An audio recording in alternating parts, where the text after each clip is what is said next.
Hello friends, welcome to online portal of organic chemistry with Saurabh Singh. Today we are studying about topic degree of carbon atom, carbon परमाणुओं का वर्गीकरण। Carbon परमाणुओं का वर्गीकरण में मैं आपको आज बताऊंगा कि कार्बन परमाणुओं को कितने भागों में बांटा जा सकता है और कार्बन परमाणुओं को कितने भागों में बांटा गया है। तो सबसे पहले बोलेंगे कि यह जो कार्बन परमाणु होते हैं इनको 4 भागों में बांटा जाता है। सबसे पहले वाला जो भाग होता है इसको बोला जाता है प्राथमिक कार्बन परमाणु। प्राथमिक कार्बन परमाणु और दूसरा होता है द्वितीयक कार्बन परमाणु। द्वितीयक कार्बन परमाणु और तीसरा होता है तृतीयक कार्बन परमाणु। तृतीयक कार्बन परमाणु और चौथा नंबर होता है चतुष्क या नियो कार्बन परमाणु। नियो कार्बन परमाणु। अब देखो ये जो प्राथमिक कार्बन परमाणु होता है, प्राथमिक कार्बन परमाणु को हम लोग नाम देते हैं primary carbon atom. Primary carbon atom और first degree carbon atom. First degree carbon atom. दूसरा जो द्वितीय कार्बन एटम होता है, द्वितीय कार्बन एटम को हम लोग कहते हैं सेकेंडरी कार्बन एटम या 2 degree carbon atom. 2 degree carbon atom. तीसरा होता है टर्शियरी कार्बन एटम या बोला जाता है 3rd डिग्री कार्बन एटम। और चौथा जो होता है इसको बोला जाता है नियो या 4 degree carbon atom. 4 degree carbon atom. सबसे पहले मैंने क्या बताया कि जो कार्बन परमाणु होते हैं, कार्बन परमाणुओं को कितने भागों में बांटा गया, कितने भागों में वर्गीकृत किया गया। तो आपने बोला कि जो कार्बन परमाणु होते हैं उनको हमने 4 भागों में वर्गीकृत कर दिया। सबसे पहले मैंने बताया कि प्राथमिक कार्बन एटम जिसको लोग कहते हैं प्राइमरी कार्बन एटम या फर्स्ट डिग्री कार्बन एटम, और दूसरा बोला जाता है द्वितीय कार्बन परमाणु जिसे हम कहते हैं सेकेंडरी कार्बन एटम या 2nd डिग्री कार्बन परमाणु, और तीसरा होता है तृतीय कार्बन एटम जिसे कहते हैं 3rd डिग्री कार्बन एटम या टर्शियरी कार्बन एटम, और लास्ट वाला होता है चतुष्क या नियो कार्बन एटम। अब यह जो आपका प्राथमिक किसे कहेंगे, प्राथमिक कार्बन एटम किसे कहेंगे, सेकेंडरी किसे कहेंगे, टर्शियरी किसे कहेंगे और नियो या 4 डिग्री कार्बन एटम किसे कहेंगे, या इसको बोला जाता है क्वाaternary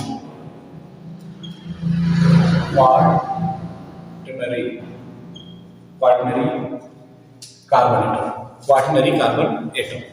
तो अब कार्बन परमाणुओं को जब हमने 4 भागों में बांट दिया तो 4 भागों का मतलब क्या हो गया, प्राथमिक किसे कहेंगे, द्वितीय किसे कहेंगे, तृतीय किसे कहेंगे, चतुष्क किसे कहेंगे। अब इसको मैं एक एग्जांपल के जरिए आपको मैं बताने का प्रयास करूंगा और एक ही एग्जांपल में सभी कार्बोकेटाइन का वर्गीकरण सम्मिलित हो जाएगा और आपको समझ में भी आ जाएगा। अब वो एग्जांपल मैं आपके सामने पेश करता हूं। देखिए, जैसे मैंने लिख दिया कार्बन, इस टाइप में मैंने कार्बन की एक श्रृंखला बना दी।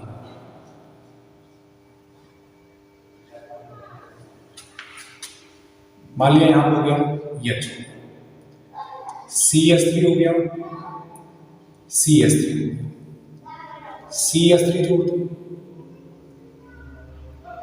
यहाँ पे H जोड़ दो, यहाँ पे H कर दो, यहाँ पे भी H कर दो, यहाँ पे जोड़ दिया जाए CH3 कर दो, यहाँ पे भी कर दिया जाए CH3 कर दिया, यहाँ पे भी H, यहाँ पे भी H, यहाँ पे भी 3 H कर दिया जाए। ठीक है, यह कार्बन का एक श्रृंखला हो गया। अब इस कार्बन की श्रृंखला में हम बताएंगे कि फर्स्ट डिग्री किसे कहेंगे, सेकेंड डिग्री किसे कहेंगे और थर्ड डिग्री कार्बन एटम किसे कहेंगे। तो आप हमेशा ध्यान दीजिएगा कि अगर कोई कार्बन परमाणु या तो अकेला हो, कोई कार्बन परमाणु या तो अकेला हो या तो अकेले किसी दूसरे कार्बन परमाणु के साथ अपनी संयोजकता पूरी करता हो, तो ऐसे कार्बन एटम को क्या नाम देते हैं, प्राथमिक कार्बन परमाणु कहते हैं या प्राथमिक कार्बन एटम कहते हैं। ठीक है, अब एक ही एग्जाम्पल में सबके बारे में बता देता हूँ, फिर इसके बाद मैं आपको एक एक करके सबका डिफिनेशन में बता देता हूँ कि प्राथमिक कार्बन एटम का डिफिनेशन क्या होगा, सेकेंडरी का क्या होगा, टर्शियरी का क्या होगा, सबका बता देंगे। देखो अब यहाँ से एक एक कार्बन पर देखिएगा, यह कार्बन एटम पहला वाला जो कार्बन है वह देखो कितने कार्बन के साथ जुड़ा है। यह पहला वाला कार्बन एटम केवल एक कार्बन के साथ जुड़ा है।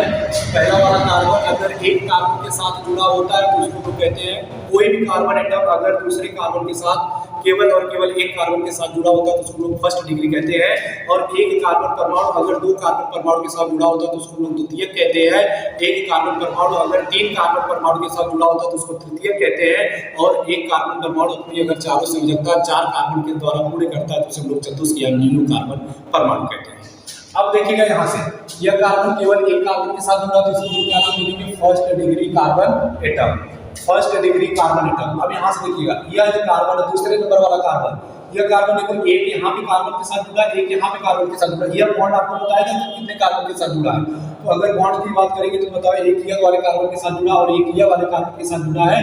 अगर दो कार्बन के साथ जुड़ा तो इसको क्या बोल देंगे, सेकंड डिग्री कार्बन एटम बोल देंगे। अब यहाँ पर आइएगा, यह जो कार्बन होगा इस कार्बन के पास कितने कार्बन के साथ जुड़ा, यह कार्बन एक कार्बन के साथ जुड़ा, दो के साथ जुड़ा, तीन के साथ जुड़ा और चार के साथ जुड़ा। चार कार्बन के साथ जुड़ा है ना, तो जब चार कार्बन के साथ जुड़ा तो इसको क्या नाम दे दिया जाएगा, 4 डिग्री या 4 डिग्री कार्बन एटम कह देंगे। अब इसके बाद यह वाले कार्बन पर आइए, यह कार्बन अपना सिंगल बॉन्ड किसके साथ बना रहा, कार्बन के साथ। मतलब एक कार्बन केवल एक कार्बन के साथ जुड़ा तो यह फर्स्ट डिग्री हो गया, यह भी कैसा हो गया, फर्स्ट डिग्री हो गया। यह कार्बन देखो दो कार्बन के साथ जुड़ा, एक और एक दो कार्बन के साथ जुड़ा तो इसको नाम देंगे सेकंड डिग्री कार्बन एटम बोलेंगे। अब देखिएगा यह जो कार्बन है वो देखिएगा दो कार्बन के साथ जुड़ा, एक कार्बन और दो कार्बन और तीन कार्बन के साथ जुड़ा है। एक दो और तीन कार्बन के साथ जुड़ा तो इसको क्या बोल देंगे, थर्ड डिग्री कार्बन एटम बोल देंगे। अब ये वाला कार्बन देखो, अगर यह वाला कार्बन केवल एक कार्बन के साथ जुड़ा है तो इसको लोग फर्स्ट डिग्री कार्बन एटम बोलेंगे। और यह वाला कार्बन देखो एक दो और तीन के साथ जुड़ा तो इसको नाम देंगे थर्ड डिग्री कार्बन एटम कह देंगे। यह कार्बन देखो यह वाला कार्बन केवल एक कार्बन के साथ जुड़ा तो फर्स्ट डिग्री और यह भी कैसा हो जाएगा, फर्स्ट डिग्री कार्बन एटम हो जाएगा। जहां तक हमको लग रहा है कि आपको समझ में आया होगा कि अगर एक कार्बन केवल एक कार्बन के द्वारा अपनी संयोजकता पूरी करता है तो उसे हम लोग बोलते हैं फर्स्ट डिग्री कार्बन एटम। और एक कार्बन अगर दो कार्बन के द्वारा अपनी संयोजकता पूरी करता है तो उसे हम बोलते हैं द्वितीय कार्बन। या कह सकते हैं कि एक कार्बन अगर केवल एक कार्बन के साथ जुड़ा होता है तो उसको लोग बोलते हैं फर्स्ट डिग्री या प्राथमिक कार्बन एटम।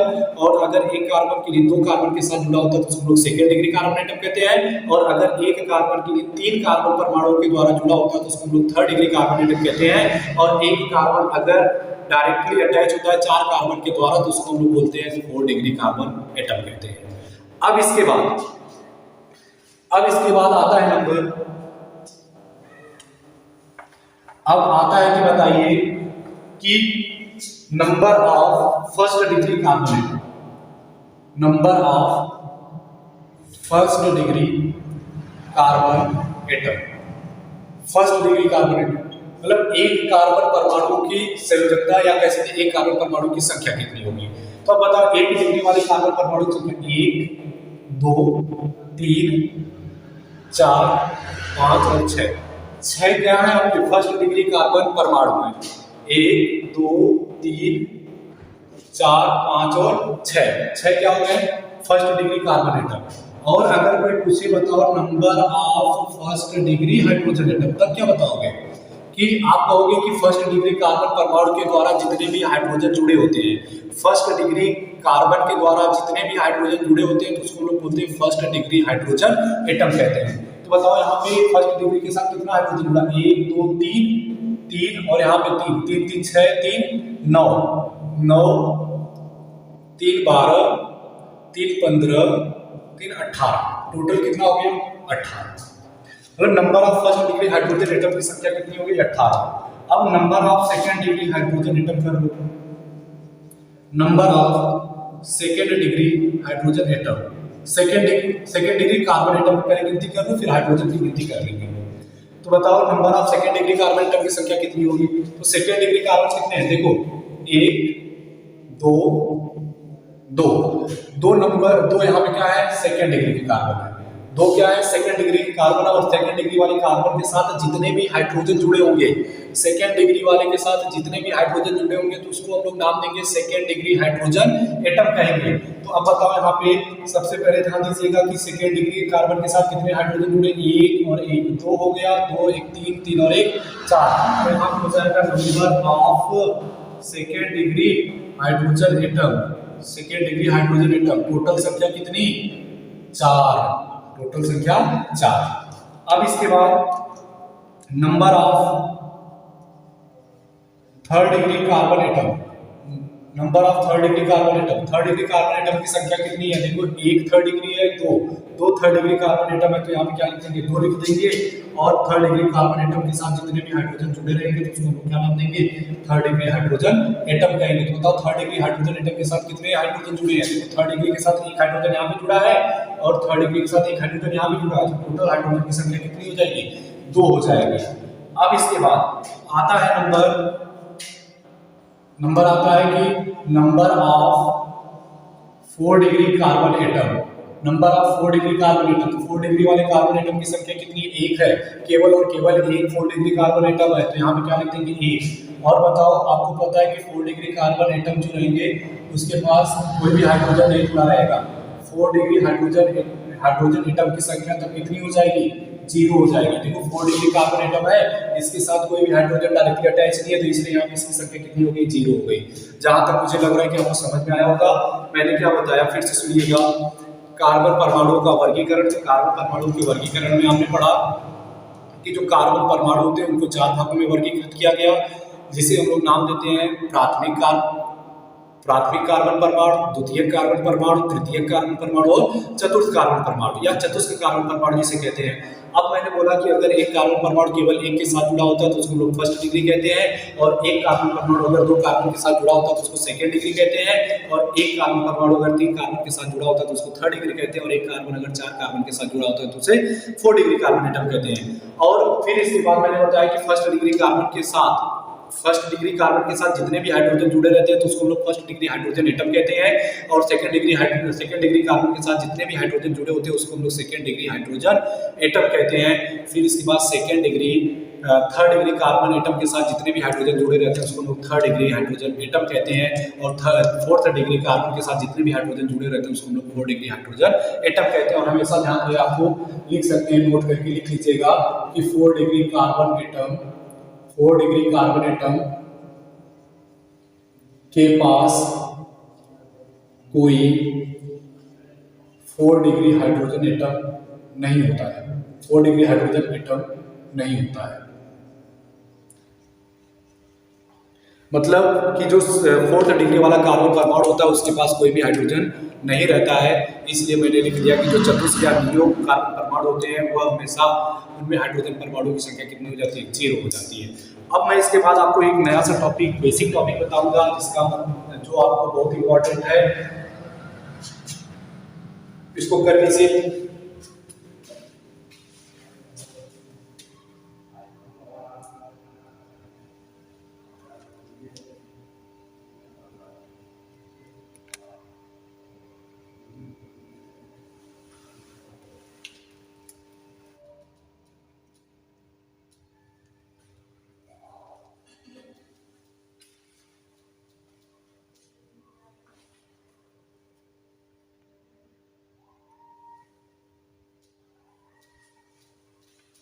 अब इसके बाद मैं आपको एक नया सा टॉपिक बताऊंगा जिसका नाम होता है हाइब्रिडाइजेशन, संकरण के बारे में मैं आपको बताऊंगा, और संकरण बताने का मैं आपको 4 तरीका बताऊंगा, और 4 तरीकों में आपको पूरा संकरण को मक्खन बना देंगे और संकरण आपको बहुत बेहतर तरीके से समझ में आ जाएगा। तो चलते हैं हम, अब आपको बताएंगे संकरण के बारे में। संकरण मीन्स हाइब्रिडाइजेशन।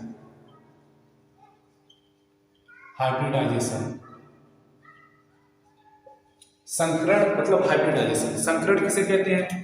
तो बोलेंगे कि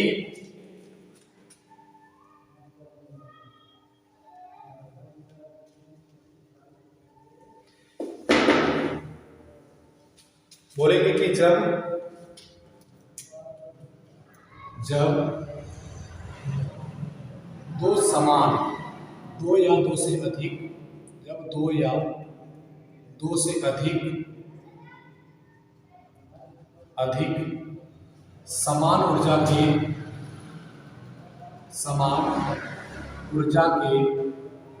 जब दो या दो से अधिक समान ऊर्जा के ऑर्बिटल कक्षक, जब दो या दो से अधिक समान ऊर्जा के ऑर्बिटल परस्पर एक दूसरे से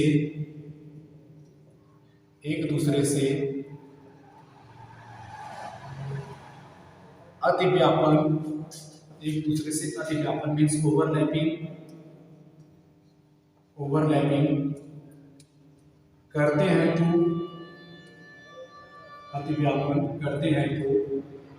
नए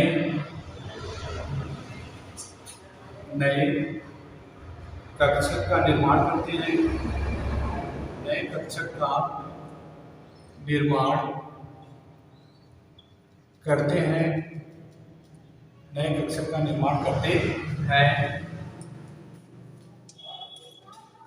का निर्माण करते हैं और इस प्रकार के कक्षक को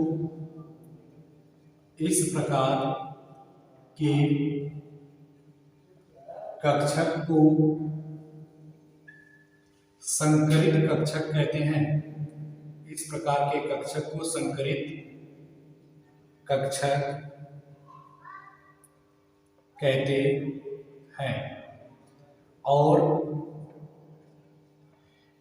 इस प्रकार की घटना को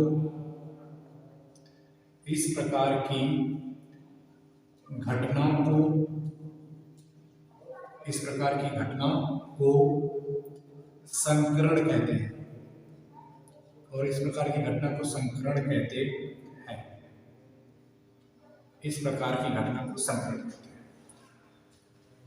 बोला गया कि जब दो या दो से अधिक समान ऊर्जा के कक्षक परस्पर अतिव्यापन करते हैं तो एक नए कक्षक का निर्माण कर देते हैं, तो इस प्रकार के कक्षक को संकरित कक्षक कहते हैं और इस प्रकार की घटना को संकरण कहते हैं। अब देखो संकरण को मैं बताऊं आपको तो एक बहुत आसान तरीके में, जैसे कि मान लो कि मेरे दोनों हाथों में दो लड्डू, एक मगदर का और एक मान लो कि दूसरे हाथ में बुनिया का लड्डू, एक हाथ में मगदर का लड्डू और एक हाथ में बुनिया का लड्डू, और दोनों का जो साइज है वह समान है और दोनों का जो वेट है वो भी क्या है, समान है, दोनों का द्रव्यमान भी समान, दोनों का आकार भी समान। तब क्या करेंगे? अब मान लो कि मैं बुनिया को मगदर के साथ मिला दिया, मतलब बुनिया को और मगदर के साथ जब एक दूसरे के साथ मिला देंगे और मिलाने के बाद फिर समान ऊर्जा के दो नए लड्डू का निर्माण करेंगे, तो आपको समझ में आएगा कि बुनिया वाला चला जाएगा मगदर में और मगदर वाला आ जाएगा बुनिया में। तो जब मगदर वाला बुनिया में और बुनिया वाला मगदर में आ जाएगा तो इसका मतलब क्या हो गया कि कुछ मगदर वाले का गुण बुनिया में चला गया और बुनिया वाले का गुण किस में आ गया, मगदर में आ गया। तो इसका मतलब यह क्या हो जाएगा, संकरण कहलाएगा। मतलब क्या हो गया, जब दो समान ऊर्जा मतलब दो समान प्रकार के लड्डू जब एक दूसरे के साथ मिलाए गए, फिर मिलाने के बाद जब तो हम लोग अलग अलग प्रकार के समान ऊर्जा के फिर लड्डू बना लिए, तो एक नए वाले मिश्रण यानी कि मगदर वाले का बुनिया में मिश्रण बन गया, तो इस प्रकार की घटना को हम लोग क्या कहते हैं, संकरण कहते हैं। तो अब आप लोग को अच्छे से समझ में आ गया होगा संकरण के बारे में। अब इसके बाद मैं आपको बताऊंगा कि जो संकरण होता है, संकरण कैसे ज्ञात किया जाता है, कि संकरण कि CH4 का संकरण क्या होगा, H2O का संकरण क्या होगा। संकरण मैं आपको बता रहा हूँ। संकरण बताने के लिए मैंने आपको बताया कि 4 तरीका मैं आपको बताऊंगा और चारों तरीके में पूरा संकरण आपका मक्खन बन जाएगा। और संकरण के लिए सबसे पहले कंडीशन नंबर फर्स्ट,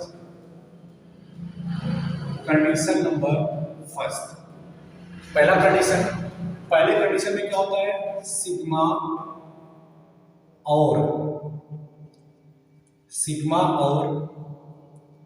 पाई आबंधों के आधार पर, सिग्मा और पाई आबंधों के आधार पर,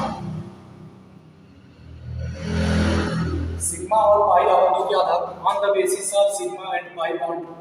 तो on the basis of sigma and pi bond means अगर केवल और केवल सिंगल बॉन्ड होते हैं, ये कौन सा बॉन्ड है, सिंगल बॉन्ड। अगर केवल और केवल सिंगल बॉन्ड होते तो हमेशा यह जानते रहिएगा कि जो सिंगल बॉन्ड होते हैं वो कौन सा बॉन्ड होते हैं, सिंगल बॉन्ड हमेशा सिग्मा बॉन्ड, इसका नाम होता है सिग्मा। सिंगल बॉन्ड हमेशा कौन से बॉन्ड होते हैं, सिग्मा बॉन्ड। यह होता है डबल बॉन्ड। डबल बॉन्ड में एक सिग्मा होता है और एक क्या होता है, पाई। ये होता है पाई,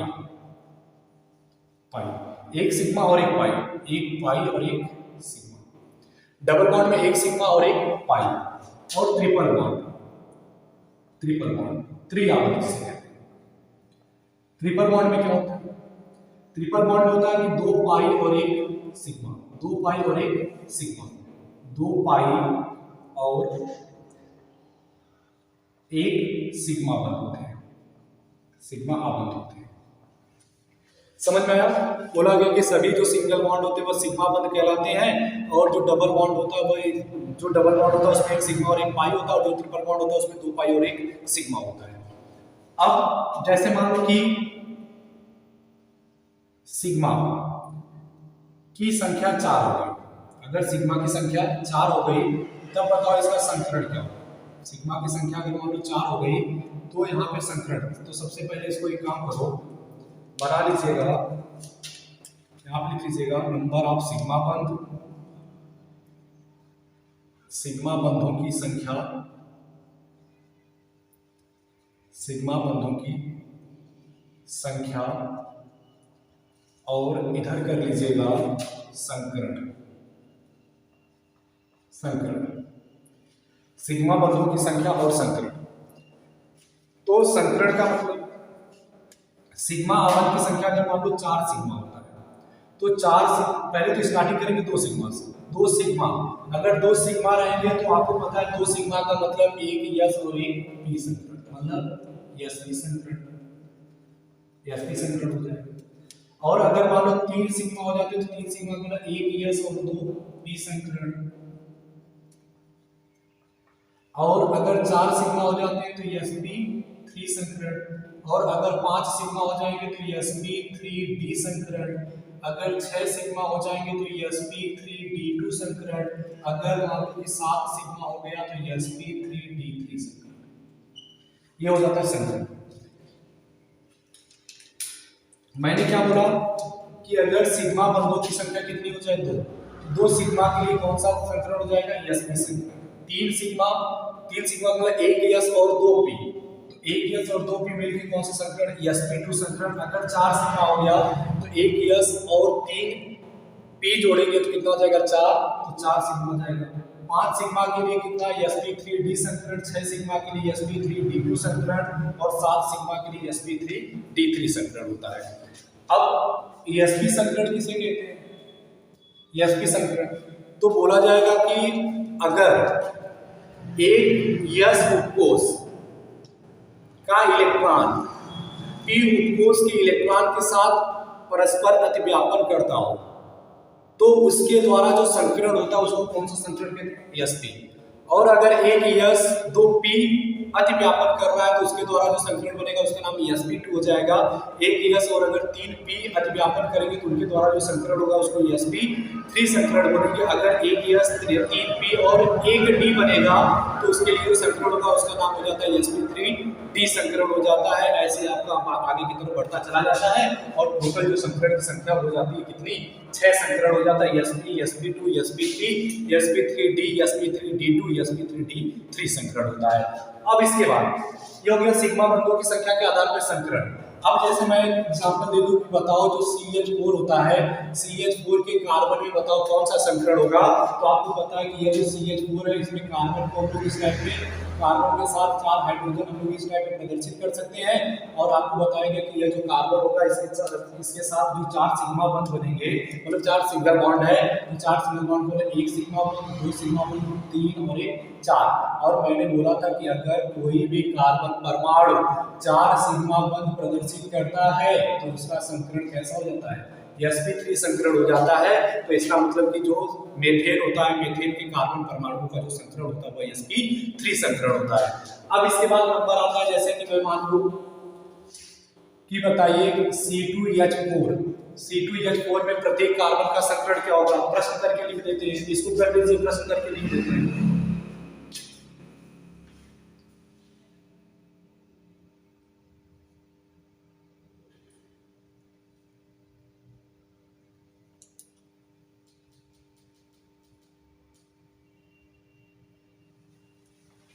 कर लिए, चलिए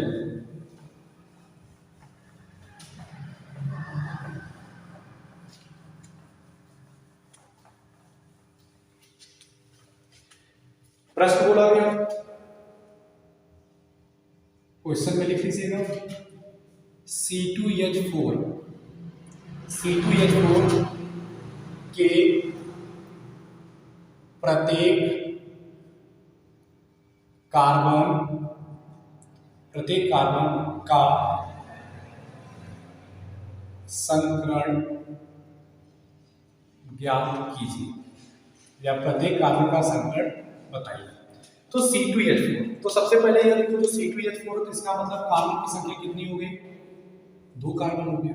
अब 2 कार्बन के साथ कितना हाइड्रोजन जुड़ना है, 4। एक काम करो, 2 यहाँ पे जोड़ दो, 2 यहाँ पे जोड़ दो, 4 हाइड्रोजन जुड़ गया। अब बताइएगा इस कार्बन की वैलेंसी के लिए हमको कितना जोड़ना होगा, एक डबल बॉन्ड बनाना होगा। तो आप अब इसमें प्रत्येक कार्बन का संकरण बता लोगे। जैसे देखो नंबर ऑफ सिग्मा बंध की गिनती कर लो, चलो सिग्मा बंध की गिनती कर लेते हैं। आपको पता है कि यह सिंगल बॉन्ड तो ये कैसा बंध होगा, सिग्मा बंध, यह सिंगल बॉन्ड तो ये भी कैसा बंध होगा, सिंगल बॉन्ड है तो सिग्मा बंध होगा। और अगर डबल बॉन्ड है तो एक सिग्मा होगा तो दूसरा क्या होगा, पाई होगा। यह कार्बन के पास देखो एक सिग्मा और एक सिग्मा, ठीक है। अब अगर हम इस वाले कार्बन की बात करें, देखो इस कार्बन के पास कितना सिग्मा, 1 सिग्मा, 2 सिग्मा, 3 सिग्मा, 1 2 और 3 सिग्मा। यह जो आपका डबल बॉन्ड है इस वाले कार्बन के लिए भी कॉमन है, इस वाले कार्बन के लिए भी कॉमन है। तो इसका मतलब 1 2 3 सिग्मा का मतलब अगर 3 सिग्मा है तो संकरण बनेगा sp2 संकरण, ठीक है। अगर 3 सिग्मा है तो संकरण बनेगा sp2 संकरण। अब इसके लिए आते हैं, बताइएगा अब इसमें 1 सिग्मा, 2 सिग्मा और 3 सिग्मा, तो 3 सिग्मा का मतलब फिर संकरण कैसा बनेगा, sp2 संकरण। समझ में आया। अब इसके बाद जैसे ले लिया जाए, बताइए कि बेंजीन,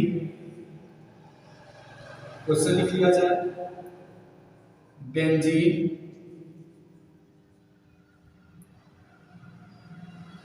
के प्रत्येक कार्बन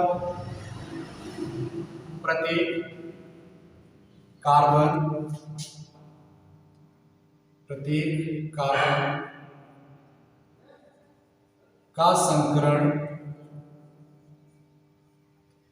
क्या होता है, प्रत्येक कार्बन का संकरण क्या होता है, और इसमें सिग्मा और पाई आबंधों की संख्या क्या होगी, सिग्मा और पाई आबंधों की संख्या क्या होगी, संख्या क्या होगी। तो बेंजीन का मतलब आपको पता है, बेंजीन की संरचना सब कुछ। बेंजीन की संरचना मैं बता देता हूं आपको। देखो बेंजीन कैसे बनता है,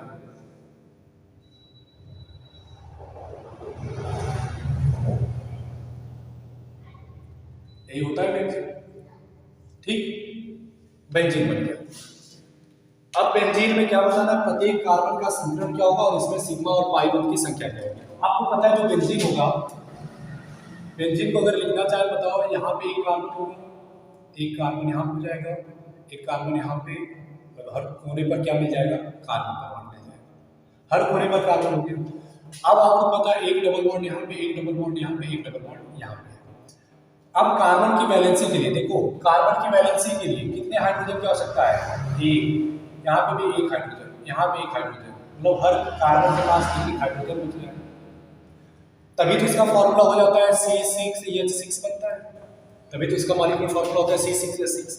अब बताओ इसमें सबसे पहले गिनती करो, देखो ये वाले कार्बन की नंबर 1 वाला जो कार्बन है, तो बताओ 1 सिग्मा, 2 सिग्मा, 3 सिग्मा, 3 सिग्मा है, 3 सिग्मा का मतलब संकरण क्या बनेगा, sp2 संकरण, और यहाँ पे एक पाई, देखो sigma sigma sigma sigma double bond pi, sigma sigma sigma sigma pi sigma, और ये तो सिग्मा पहले से आपको बना, ठीक है। तो सब में सिग्मा और पाई मैंने प्रदर्शित कर दिया। अब इसके बाद यहाँ पे 1 2 3 सिग्मा, 3 सिग्मा था कौन सा संकरण, sp2 संकरण। इसके लिए देखो कौन सा संकरण, 1 2 3 सिग्मा संकरण sp2। इसके लिए देखो 1 2 3 सिग्मा sp2। इसके लिए भी देखिएगा तो 1 2 3 सिग्मा मतलब sp2। इसके लिए भी देखेंगे तो sp2। इसके लिए भी देखेंगे तो कौन सा संकरण, sp2 संकरण, यह संकरण बन जाएगा इसका। मतलब बोलेंगे कि बेंजीन के प्रत्येक कार्बन का संकरण sp2 होता है। अब हम लोग गिनती कर लेते हैं number of sigma bond, sigma बॉन्डों की संख्या। तो सिग्मा बॉन्ड कितने, गिनती करो, 1 2 3 4 5 6 7 8 9 10 11 12 सिग्मा बॉन्ड, ठीक। अब number of pi bond, number of pi bond देखो 1 पाई 2 पाई 3 पाई, तो 3 पाई बॉन्ड। और अगर पूछ देता कि बताओ सिग्मा बंधों में इलेक्ट्रॉनों की संख्या, तो आप बोलोगे कि सिग्मा बंधों में अगर इलेक्ट्रॉनों की संख्या की बात करें तो आपको पता है कि कोई भी एक बॉन्ड होता है उसमें मिनिमम और मिनिमम कितने इलेक्ट्रॉन होते हैं, 2 इलेक्ट्रॉन। एक सिंगल बॉन्ड में 2 इलेक्ट्रॉन होते हैं, तो अगर 12 सिग्मा है तो 12 दूनी कितना, 24। अगर 3 पाई बन है तो 3 दूनी कितना, 6 पाई इलेक्ट्रॉन, और ये 24 सिग्मा इलेक्ट्रॉन। ये हो जाएगा, इस प्रकार से हम कैलकुलेट करेंगे। अब इसके बाद आपको अगले लेक्चर में मैं और ढेर सारा एग्जांपल देके अब आगे कंटिन्यू करूंगा। तब तक के लिए आप लोग को अगर वीडियो पसंद आया होगा तो चैनल को लाइक शेयर और सब्सक्राइब जरूर करिएगा। जय हिंद, जय भारत।